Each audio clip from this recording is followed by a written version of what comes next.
The sound of her laugh still haunts me.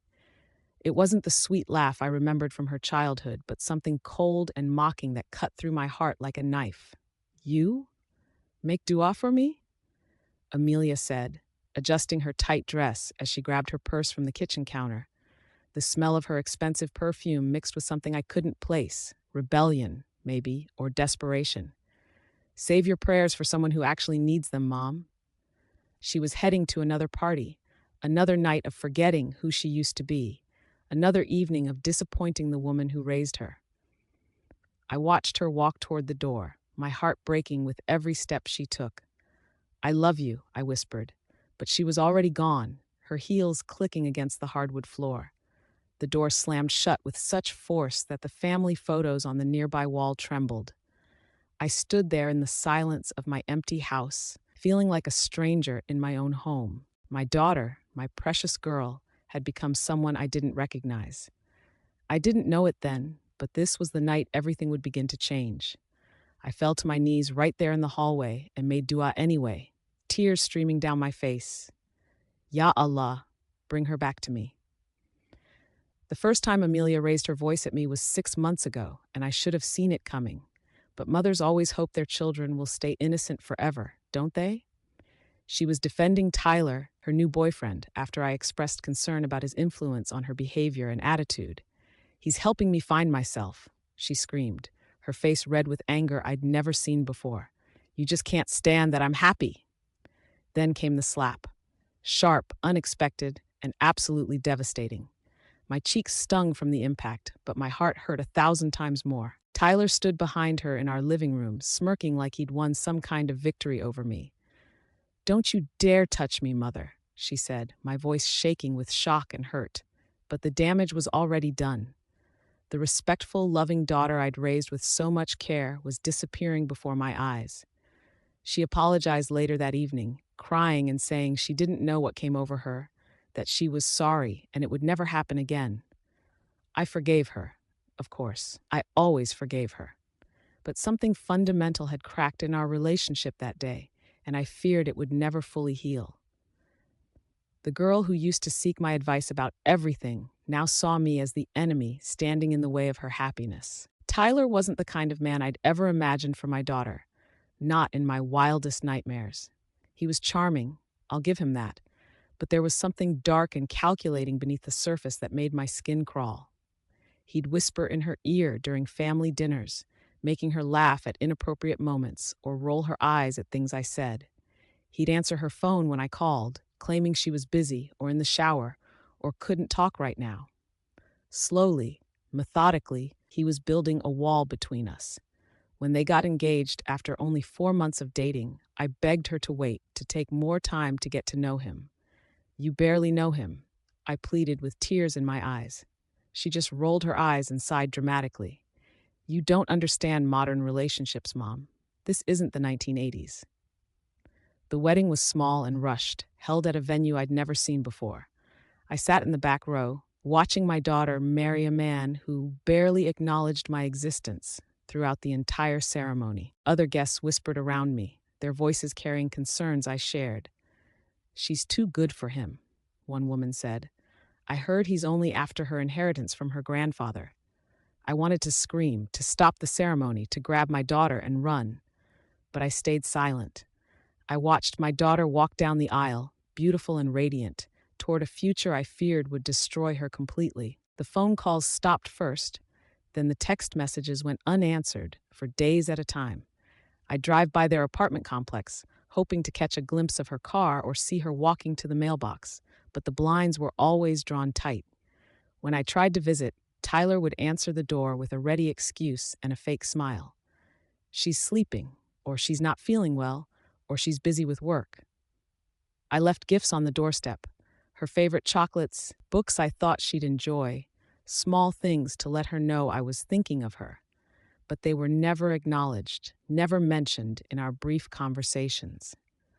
My neighbor, Mrs. Patterson, who lived next to their old apartment building, slipped me a handwritten note one day while I was getting my mail.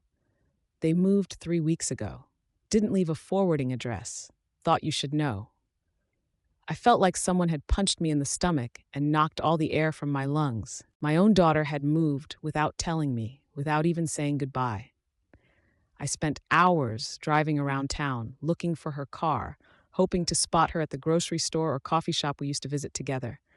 But it was like she'd vanished from my life completely, erased as if she'd never existed. The silence was deafening, suffocating. I started making dua 5 times a day, begging Allah to protect her wherever she was and whatever was happening to her. The dreams started about a month after she disappeared from my life, and they were more vivid than any dreams I'd ever had.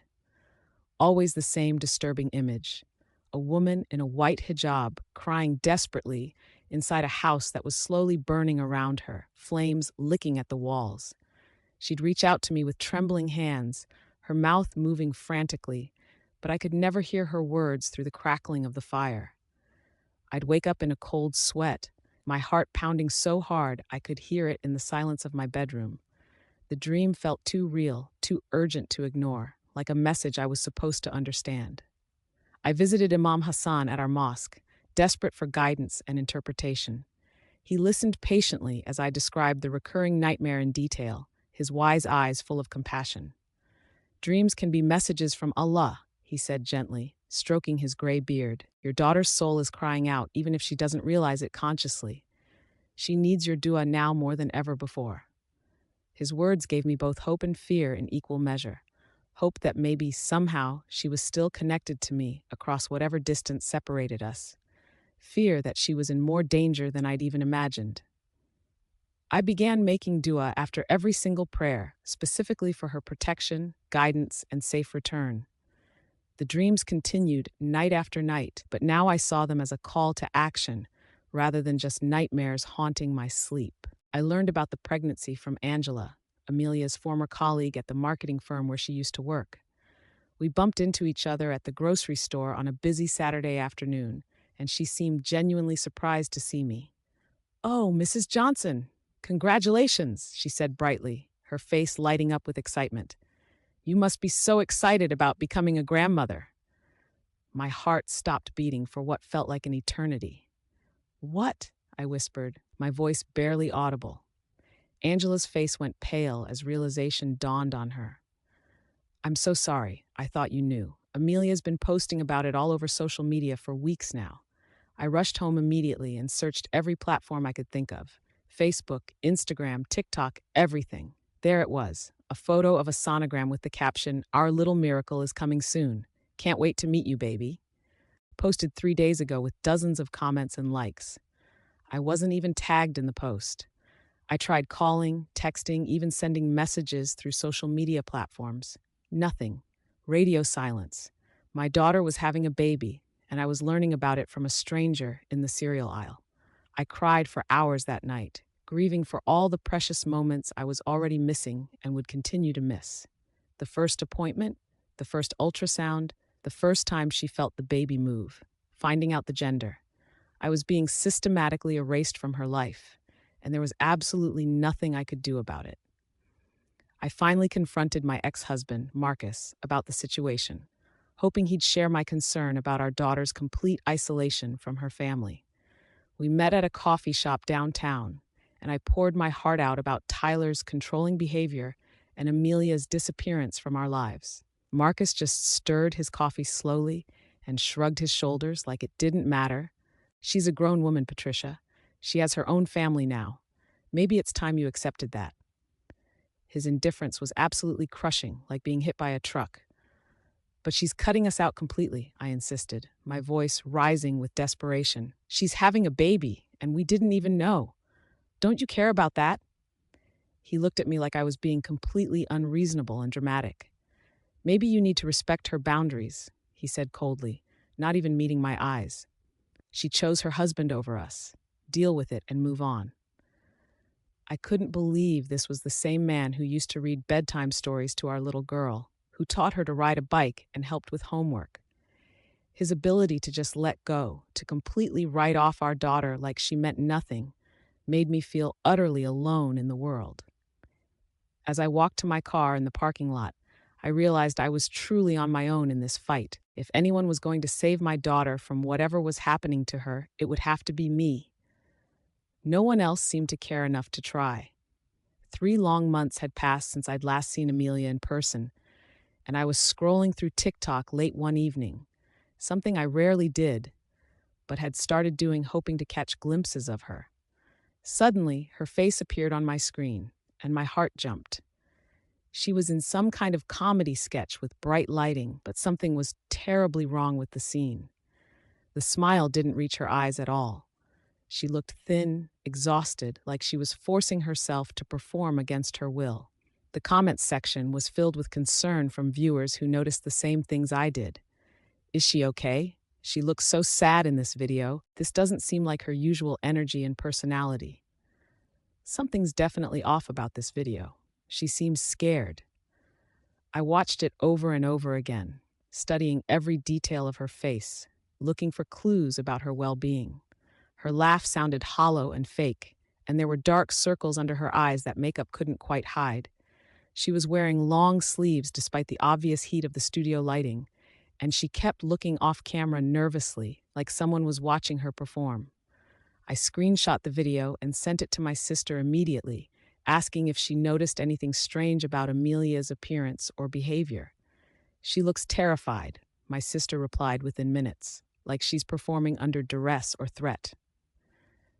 My heart sank into my stomach. This wasn't just about a controlling husband anymore. Something was seriously, dangerously wrong with my daughter's situation. The voice note came from an unknown number late one night when I was already in bed, and at first I thought it was spam or a wrong number, but something made me listen instead of deleting it immediately. A woman's voice, barely above a terrified whisper. Mrs. Johnson, this is Tyler's sister, Rebecca. I can't talk long because he'd kill me if he knew I was contacting you, but I needed you to know the truth about what's happening. Your daughter cries every single night. He controls absolutely everything in her life. Her phone, her money, her friends, where she goes, what she eats. My hands shook violently as I listened to every word. She talks about you all the time when he's not around. She misses you so much it's breaking her apart, but she's too scared to reach out because of what he might do. He's not the man any of you think he is. He's dangerous. The message continued with more devastating details. Please don't try to contact me back. I could get in serious trouble if he finds out I told you this. The message ended abruptly, leaving me staring at my phone in horror. I played it again and again, my heart breaking with each word, each revelation.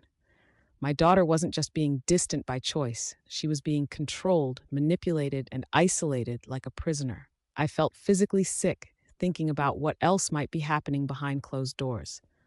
That night, I made the most sincere, desperate dua of my entire life, begging Allah to protect her and give me the strength and wisdom to find a way to help her escape. After hearing Rebecca's voice note, I couldn't sleep at all. I performed tahajjud, the night prayer, and poured my entire heart and soul out to Allah in the darkness of my bedroom. The house was completely silent except for my whispered prayers and quiet sobs. Ya Allah, you are Ar-Rahman, the most merciful. You are the turner of hearts. Turn my daughter's heart back to me and back to you. You are the one who breaks chains and frees the oppressed. Break whatever chains are holding her captive. I cried until I had no tears left, until my voice was raw and hoarse. I don't care what it takes, Ya Allah. I don't care how much pain I have to endure. Break whatever must break, destroy whatever must be destroyed, but please bring her back to me safely. My voice cracked with emotion as I continued praying.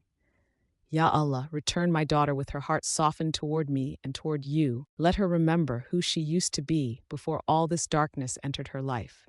Let her remember my love and your love. I stayed on my prayer mat until the first light of dawn appeared through my bedroom window, making dua like never before in my life. Something deep inside my soul knew this was the turning point, the moment everything would begin to change. I could feel it in my bones, in my heart. Allah was listening to my desperate pleas, and change was coming soon. I just didn't know how devastating and painful that change would be before things got better. 2 weeks after that life-changing prayer, Rebecca sent another urgent message that made my blood run cold. He left her alone in the house for 3 days straight. No money, no phone, no way to contact anyone. She's 6 months pregnant and scared out of her mind. My heart stopped completely. I grabbed my keys without thinking and rushed to the address Rebecca had secretly given me weeks earlier. The drive felt like the longest 20 minutes of my entire life, every red light an eternity. When I arrived at the house, it was completely dark and obviously empty, with a for rent sign stuck in the front yard. The neighbors said they'd seen a large moving truck the day before, men carrying furniture and boxes. I banged on the door anyway, desperate and frantic with worry. "Amelia," I shouted at the top of my lungs. "It's Mom. Are you in there? Please answer me." Nothing but silence echoed back. I walked around the entire house, peering through every window I could reach, but everything inside was gone. Furniture, belongings, everything. They disappeared again, vanished into thin air, and this time I had absolutely no idea where they'd gone or how to find them. I sat in my car in their empty driveway and cried until I couldn't breathe, until my chest ached from sobbing. My pregnant daughter was being moved around like a prisoner, like a piece of property, and I was completely powerless to help her or protect her. That night, I made dua with a desperation and intensity I'd never felt before in my life. Ya Allah, don't let me lose her forever. Please don't let me lose my baby. Rebecca agreed to meet me at a small coffee shop across town, far from where Tyler might see us together. She was extremely nervous, constantly looking over her shoulder and jumping at every sound. "I can't stay long," she whispered urgently, sliding a worn, tattered notebook across the small table. "I found this hidden in their old apartment when I was helping them move. She left it behind, probably on purpose." It was Amelia's journal, the same one she'd kept faithfully since high school, covered in stickers and doodles. My hands trembled uncontrollably as I opened it to the most recent entries. The words written there were absolutely heartbreaking and devastating. "I miss my mom so much, it physically hurts," one entry read in her familiar handwriting. "I want to call her every single day, but Tyler says she's trying to control me and ruin our marriage. I don't know what to believe anymore. I'm so confused." Another entry, dated just weeks ago. "I'm so lonely, I could die. I have no friends, no job, no freedom, no life of my own. Is this what marriage is supposed to feel like? Like a prison sentence?" The words were written in the same careful handwriting I'd seen on school reports and birthday cards, but the sadness and desperation behind them was absolutely devastating. "She's not allowed to contact anyone from her old life," Rebecca explained quietly. "He checks her phone constantly, monitors her social media, reads her emails. She's basically a prisoner in her own home." I clutched the journal to my chest, feeling closer to my daughter than I had in months, but also more terrified for her safety than ever before. The most heartbreaking entry was hidden toward the back of the journal, written in pencil, as if she was trying to hide it even from herself. "He doesn't let me pray anymore," it read, and I had to stop reading because the words blurred through my tears. "He says I'm more obedient to Allah than to him, and that's not how a good wife should behave.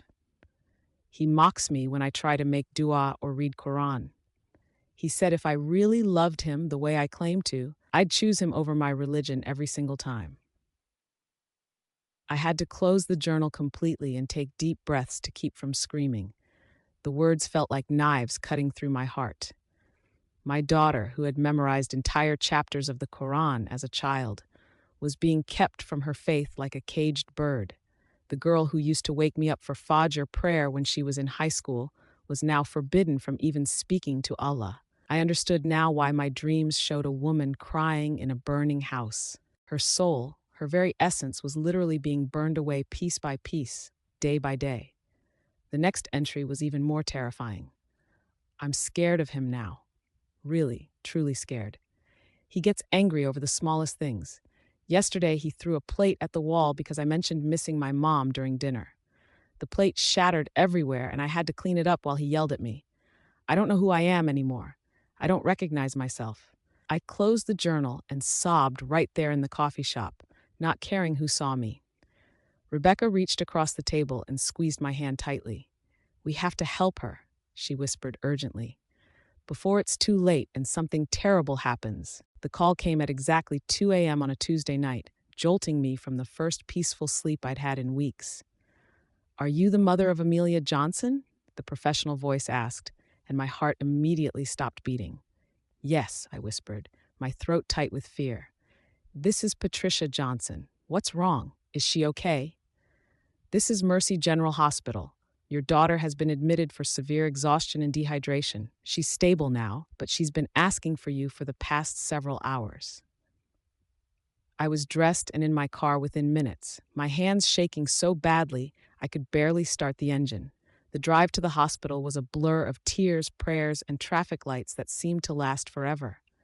When I arrived, the kind nurse led me through a maze of corridors to her room. She's been here for 6 hours, she explained as we walked. She gave us your number and said she's been trying to find the courage to call you for weeks. She's been asking for you constantly since she arrived. My hands shook violently as I approached her door, my heart pounding so hard I could hear it. I hadn't seen my daughter in person for 3 long months.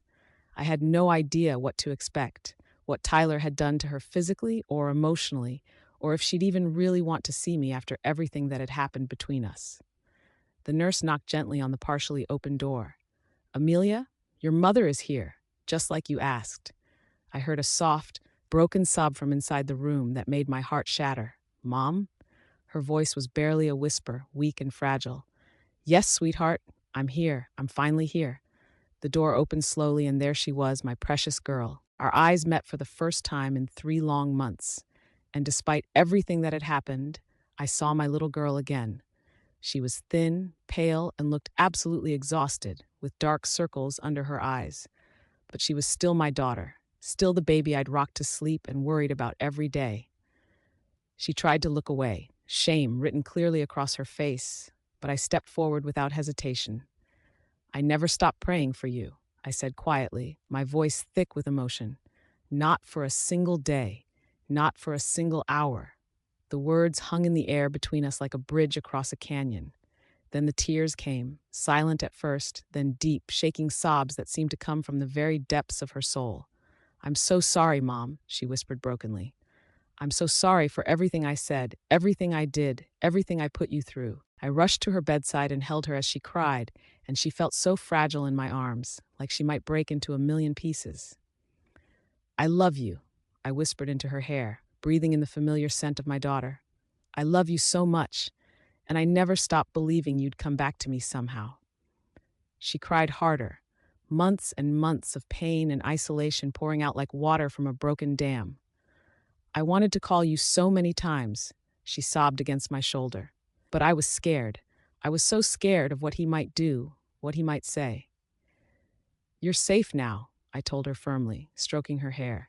I'm here, and I'm not going anywhere ever again. We're going to figure this out together. For the first time in months, I felt real hope blooming in my chest like a flower after winter. Through her tears, she began to confess everything that had been weighing on her heart for months. I was so afraid, Mom, so terrified of everything. Tyler said you were trying to control me, that you'd ruin our marriage if I let you stay involved in my life. I let my fear turn into anger toward you, and I hate myself for it. Her voice was shaking with emotion and exhaustion. He isolated me from everyone who loved me. He said if I really loved him, I wouldn't need anyone else in my life, not you, not my friends, not anyone.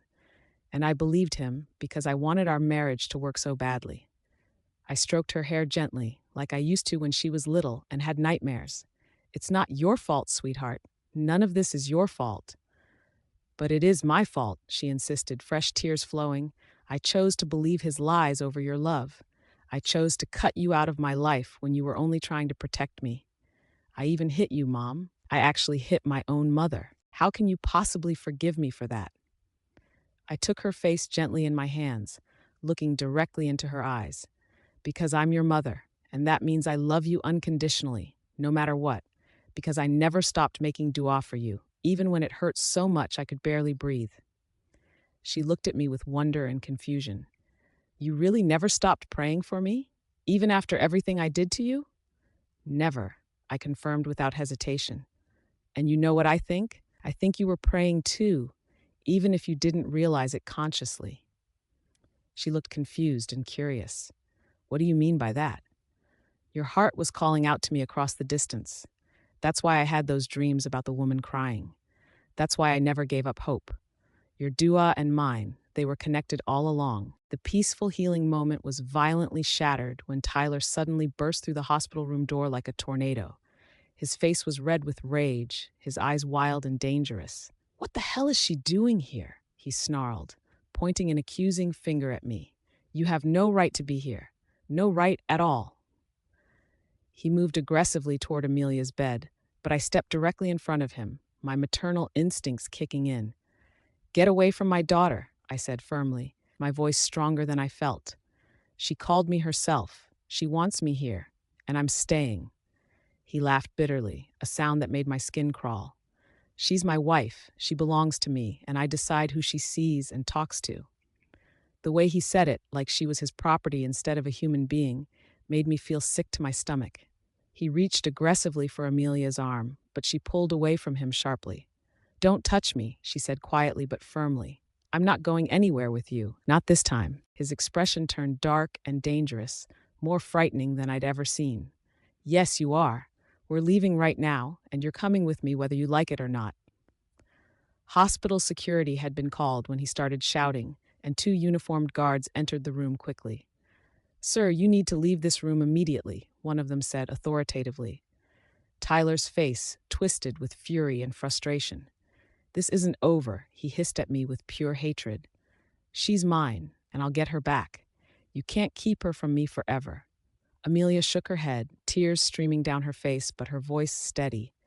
"No, Tyler, I'm not going with you. Not anymore. Never again." The security guards escorted him out of the room, his threats and curses echoing down the hospital hallway like thunder. After Tyler was forcibly removed from the hospital, Amelia revealed the secret she'd been hiding, the one that could finally set her free. "Mom, there's something you need to know, something I've been keeping track of secretly. Tyler's been stealing from our family for months." She took a shaky, deep breath. "He used my name and personal information to take out Islamic loans using Dad's credit and financial information. He forged documents, opened bank accounts I didn't even know about, used my identity for everything." I felt physically sick, my stomach churning with anger and disbelief. "How much money are we talking about?" "Thousands and thousands of dollars," she whispered, her voice full of shame. "Maybe even more than that. He said it was all for our future, for the baby, but I found out he was actually using the money to pay off massive gambling debts he'd hidden from everyone."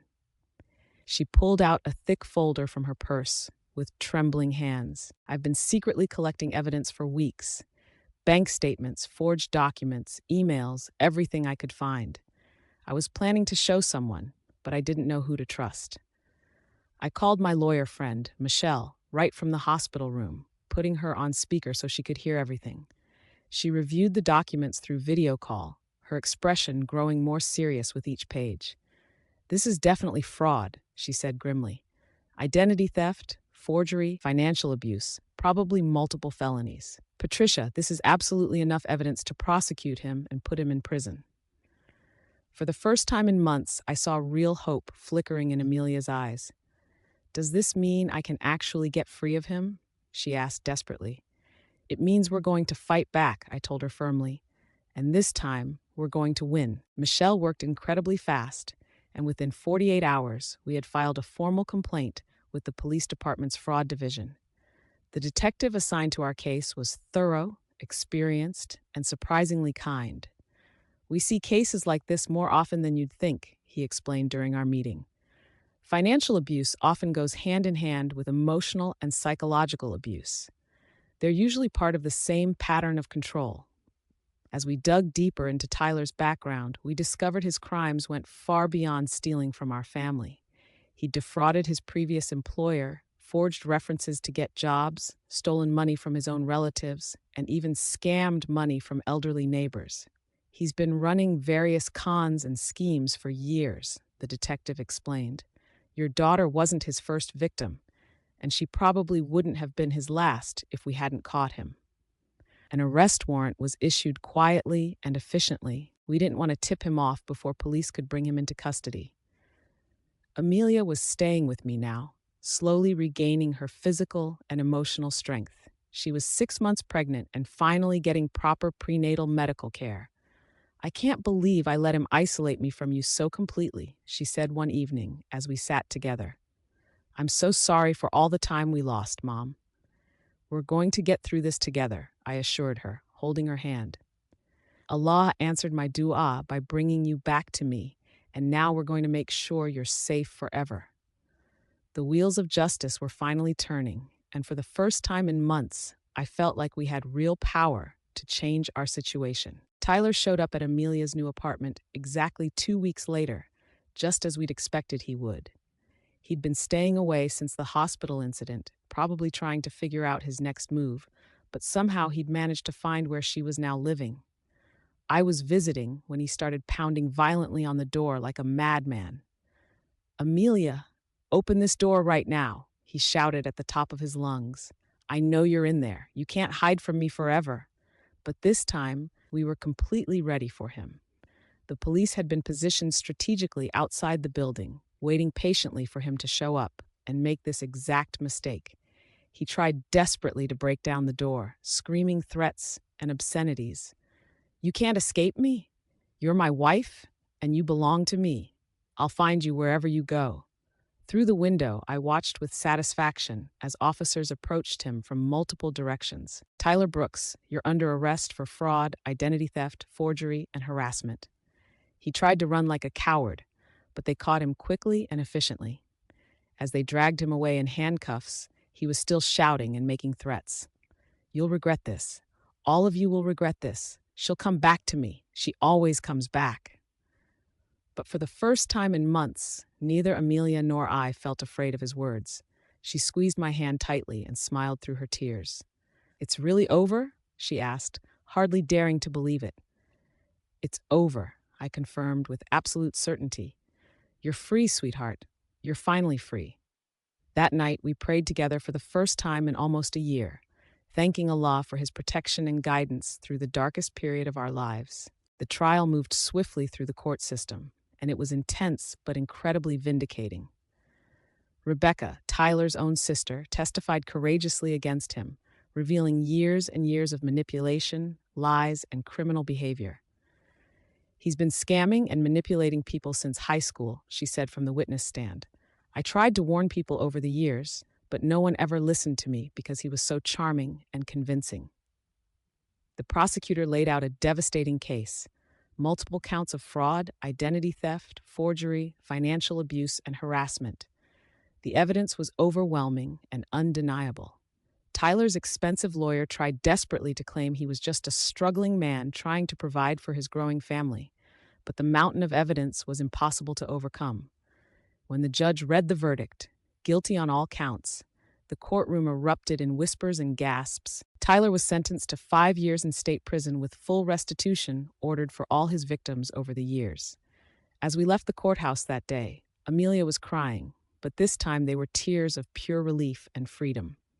"I'm finally free," she whispered, hardly able to believe it was real.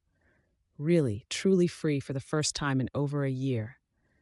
I hugged her tightly on the courthouse steps. "We both are," I replied, my heart full of gratitude. Allah answered our dua in ways we never could have expected or imagined. The nightmare that had consumed our lives was finally over, but I knew the healing process was just beginning for both of us. 6 months later, it was Eid al-Fitr, the celebration after Ramadan.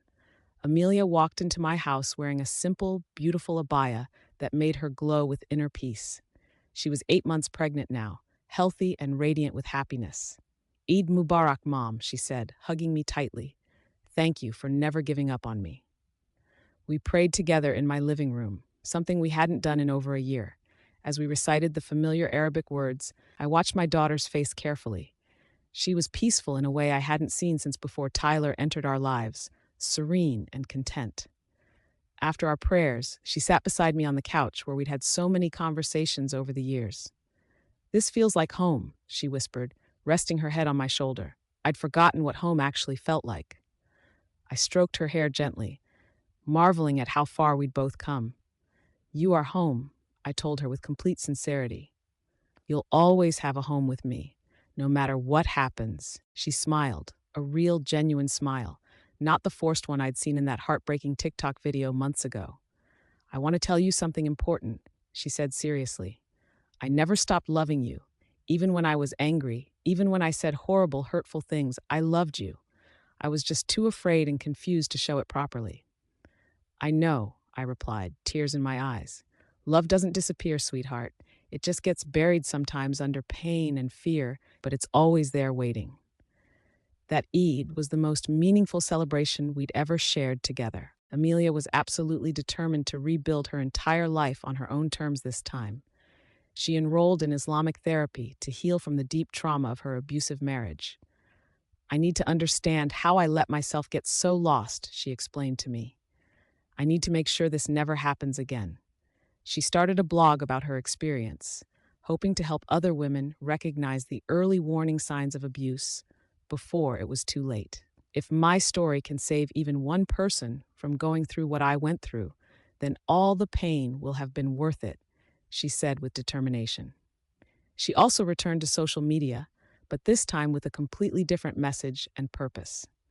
Instead of party photos and meaningless content, she shared her journey of healing and rediscovering her faith after trauma. Her follower count grew rapidly as people connected with her honest, raw storytelling. I want to use my platform for good this time, she told me one afternoon. I want to show people that it's possible to come back from even the darkest places if you have faith and people who love you. Watching her transform her deepest pain into purpose and hope filled me with incredible pride. My daughter wasn't just surviving her ordeal, she was thriving and helping others in the process. One quiet evening, as we sat together preparing for the baby's arrival, Amelia made a confession that took my breath away completely. Mom, I need to tell you something that I've never told anyone before. Even in my darkest moments, even when I was angry at you and said terrible things, I still made dua. She looked at me with tears glistening in her eyes. I used to pray in secret when Tyler wasn't around to mock me or stop me.